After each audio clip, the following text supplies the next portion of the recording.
Bapak, Ibu, saudara-saudariku yang dikasihi oleh Tuhan, selamat bertemu kembali dalam renungan mingguan Minggu Advent yang keempat.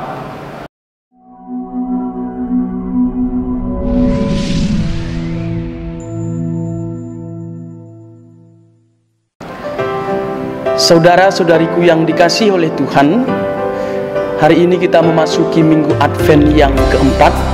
Kita menyalakan lilin Advent yang keempat, artinya sebentar lagi kita akan merayakan Natal.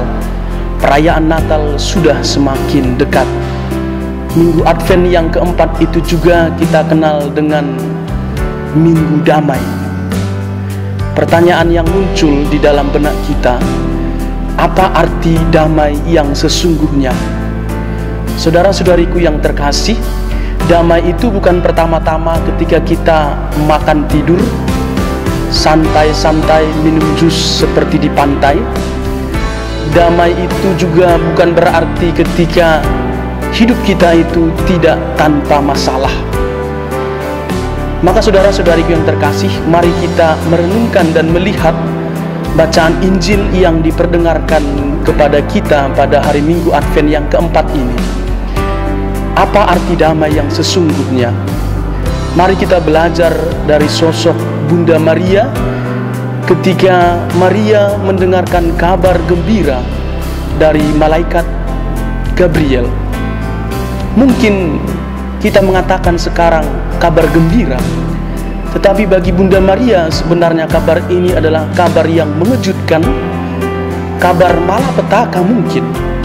Karena apa? Karena malaikat Gabriel mengatakan bahwa Bunda Maria akan mengandung seorang anak di luar pernikahan. Bagi kita mengatakan ini kabar gembira, tetapi bagi Bunda Maria ini adalah sesuatu yang mengejutkan. Bagaimana mungkin hal itu terjadi? Saudara-saudariku yang terkasih, kalau kita melihat perkataan malaikat Gabriel, ada sesuatu yang menarik. Malaikat Gabriel mengatakan begini, "Jangan takut, hai Maria, sebab engkau beroleh kasih karunia di hadapan Allah." Jangan takut, hai Maria, sebab engkau beroleh kasih karunia di hadapan Allah. Ketika malaikat Gabriel mengatakan jangan takut, di sini mungkin kita merasakan ada damai.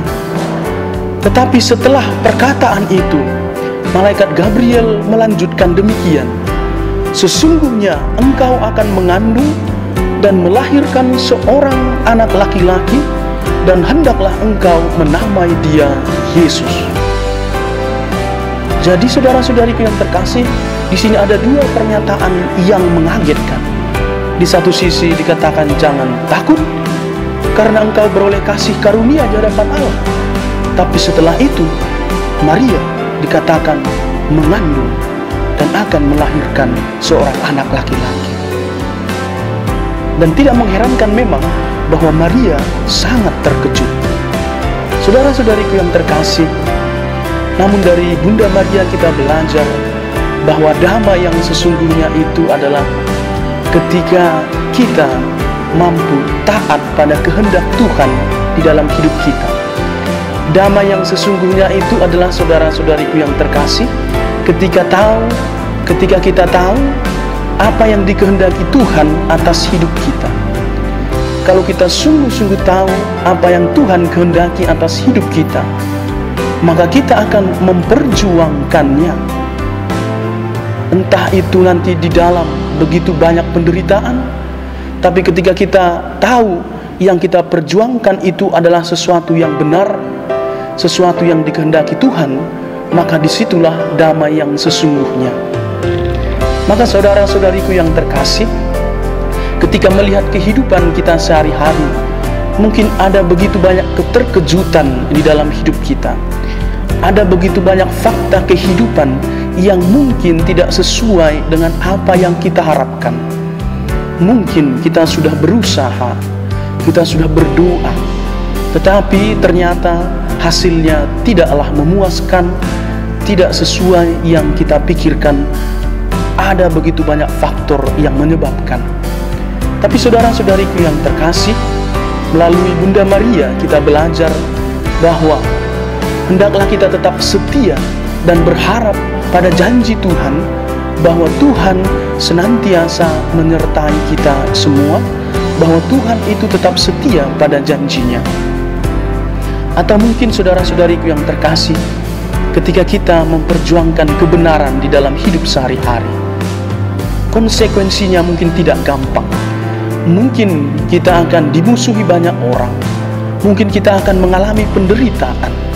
Tapi saudara-saudariku yang terkasih, ketika kita tahu itu adalah kebenaran dan kita mau berkorban demi kebenaran itu, maka saudara-saudariku yang terkasih, maka pada saat itulah sebenarnya kita sudah mendapatkan kedamaian yang sejati. Kedamaian sejati itu sebenarnya adalah ketika kita hidup di dalam persekutuan dengan cinta Tuhan. Maka saudara-saudariku yang terkasih, kalau misalnya di dalam kehidupan kita sehari-hari kita menyangkal kebenaran, kita ingin mencari jalan-jalan yang gampang, mungkin hidup kita akan lebih gampang, lebih nyaman. Tetapi apalah gunanya semuanya itu kalau kita kehilangan persekutuan dengan cinta Tuhan? Apalah gunanya itu semuanya kalau kita kehilangan damai yang sejati? Saudara-saudariku yang terkasih, selamat memasuki Minggu Advent yang keempat. Semoga di dalam kehidupan ini kita senantiasa mencari kehendak Tuhan di dalam hidup kita dan memperjuangkannya, dan tetap setia bahwa Allah tetap menyertai kita di dalam perjuangan kita. Saudara-saudariku yang terkasih, Tuhan memberkati kita semua.